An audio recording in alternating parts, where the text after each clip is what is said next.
Hello, welcome to my channel. What I want to show you in this video is a way of browsing the Nomadnet and looking at the pages that are being hosted by people on their Nomadnet server. And this is Nomadnet running here. This is one I set up in another of my videos recently. And you can see that there are a number of nodes here. If we just click on one, click connect, this is random. It shows you, okay, this one hasn't been set up yet. That was the wrong one to choose. But if you click on these, you'll find that you can see what people are hosting. It's not a very convenient way of browsing things that look like web pages. And what I discovered very recently, I think it's my discovery of the year so far, at the end of February, is this program called rBrowser, which is a Reticulum browser for the Nomadnet. And it shows those sites and pages that are hosted in a very nice way, as you'll see in a moment, because I'm going to show you how to install it. If we just look at the GitHub page of the author, his name is free now, or nickname, excuse me, and actually if you look at what he's doing, he's got quite a few repositories. He's a just a newbie Python student, which I don't quite believe, because some of these are quite sophisticated and they work really well. So I'm going to be trying out more of these. Anyway, the one I want to show you in this video is this one, rBrowser, and it gives instructions on how to install it, what it looks like. It's really nicely documented, and you can run it from a terminal, which is what I'm going to be doing. I'm going to run it in a virtual environment though. I've summarize these commands here, but then you'll see I change them slightly. You can also run it in Docker and Docker Compose and all sorts of different methods. So the notes he gives on GitHub is this, just to use pip install. What I want to do though is I want to run it in its own virtual environment, just in case it upsets anything else running on the same Ubuntu, because I'm not going to install it in a freshly installed Ubuntu virtual machine. I'm going to use this one over here in fact, which is called VM158, that's already running Nomadnet. And the reason for using the same Ubuntu machine is because the RNS daemon's already been set up on this one, and all the interfaces are set up, and it's collected plenty of data. And so if I then on the same machine install this rBrowser, when I start it, it will default to using the RNS daemon that's already set up and running rather than its own one, which you'll see is hasn't got many interfaces programmed into it. Then everything's running from the same RNS daemon, which I like. So what I've done is I've taken these commands and added a little bit just to make a Python virtual environment. So let's try this, see if it actually works. Let's just clear the screen. And so what I've got here is, first of all, we're going to git clone the rBrowser, Control-C and Control-Shift-V. Shouldn't take too long. No, it wasn't too long, was it? And then let's change directories into the one that's just been created, which is here. Let's have a quick look in there. ls. Yeah, there's plenty of stuff in there. Requirements.txt we're going to need. First of all, let's create the virtual environment for Python to run this in. And then let's activate the virtual environment. Again, I'm going to have a script that will do this automatically. So that's activated. You can see here rbrowser-env is what it's called, and it's running. So then we're going to install the software using pip. So it looks in the requirements file, knows what libraries need to be installed, and it's done it. So that's it. And you can actually run it just like this from the command line. So you call the program using Python 3. Host, well, the IP address is all zeros, means it'll answer any incoming request and serve up the page to any IP addresses, and it'll do it on port 5000. So probably it'll work. Let's have a look, see what happens. So let's do Control-C, paste it in here, and it should start running. Look at that, it is running, and it's doing stuff. And just looking for any nasty errors, and so far it all looks quite okay. Great.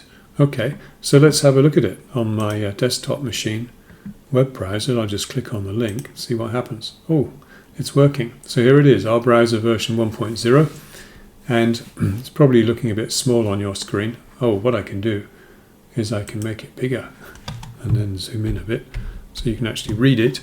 And the nice thing about this is that it's collecting as pages are announced. It's showing them here, and if you click on one, then it'll actually show you what's hosted. And it's also caching these pages, and that's how I discovered this, because I wanted to find a way of caching pages. They are cached on the Nomadnet program, but I wanted a browser that would display them as well. And probably well, you can see, I'll show you in a moment how long they're stored for, so you can actually browse them when they're offline. They'll still be visible, or when the whole thing's offline, it'll still be visible. And you can copy paste from the source of these pages as well, which is interesting. So as you can see, it's collecting these Nomadnet pages and serving them up. It hasn't actually collected one of mine yet, but anyway. So that was a really easy, quick install, wasn't it? My goodness. If you want to look at the raw code behind this is the markup language. So if you want to know how somebody made a color or did something, you can just copy paste it from here. And let's go back to the rendered version. It looks a bit prettier, but it's just so easy to do. I really like that.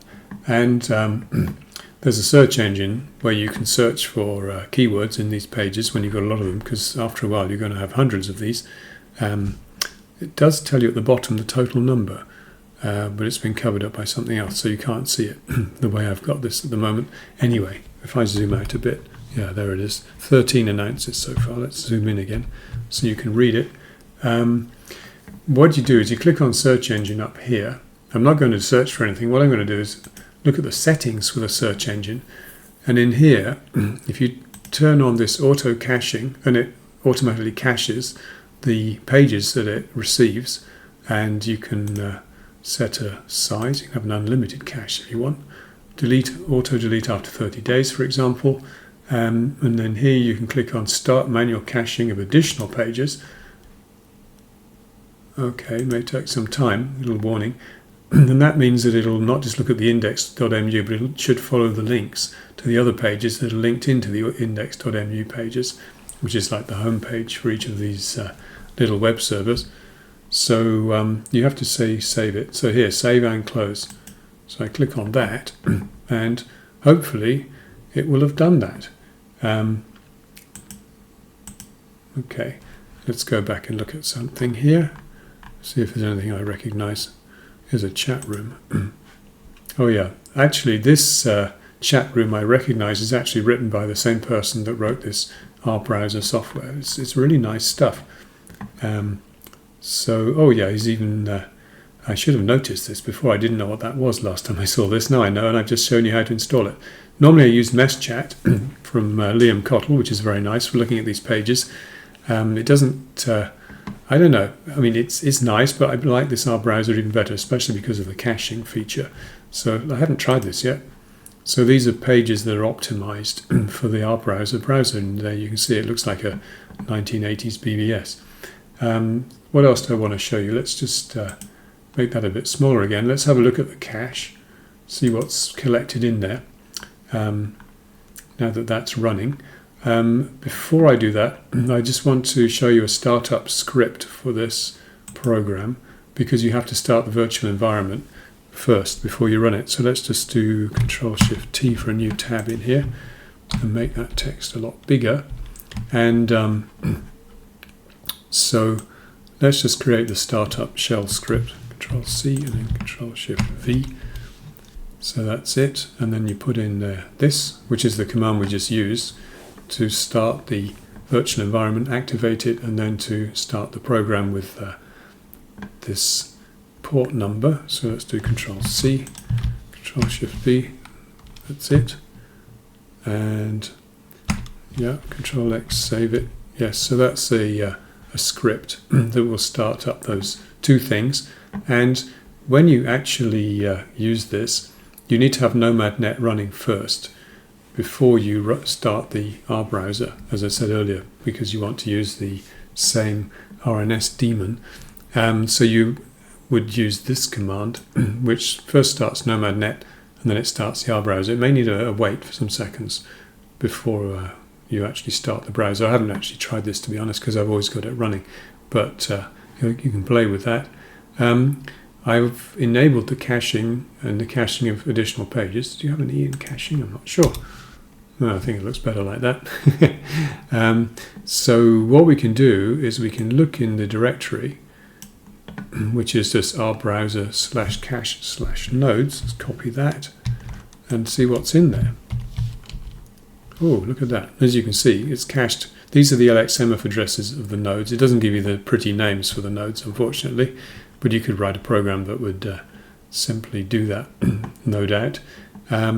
Somewhere I did see, using the file browser, it does show you these somewhere. Let's just take a look at it in this way. Control-C, let's clear that, Control-V, and you can see how much space it's using. 472K at the moment. It's only been running for a couple of minutes, but that will build up. So you can leave it running and start collecting pages. And yeah, this is just a reminder that you want to use the RNSD that came with Nomadnet that's already running in my case. So that's an interesting little program. Actually, let's have a quick look with the file manager. Where was it? Talk about my short-term memory. It's shocking, isn't it? So it's rbrowser cache nodes. So this is the home directory of this Ubuntu rbrowser, not the virtual environment, cache nodes. So those are the ones. Somewhere I did see the names. Oh, I think if you choose one of these nodes, LXMF addresses, these are directories or folders, double click and cached at, that tells you the date and time when it was cached. Index.mu is the index file. It's like the home page for it. Oh, yeah, quite. And here's the node name. So it is stored on this cache. You have to, well, probably you can reverse search it, so you can search for a node name and then convert it into an LXMF hash. So there is the name, the pretty name for the node. So you can see all the information is there, and it works. I think that's all I want to say. Seemed a bit quick and easy, didn't it? It's still, yeah, stuff is coming in. So it's working, and there is the interface, a bit compressed, but you can see it's busy and it's collecting more and more. Now we've got 62 announces, so it's building up its cache of web pages. So thank you for watching. Please make comments or ask questions and share your own findings. It's always interesting to know what people are doing, and I look forward to seeing you in the next video.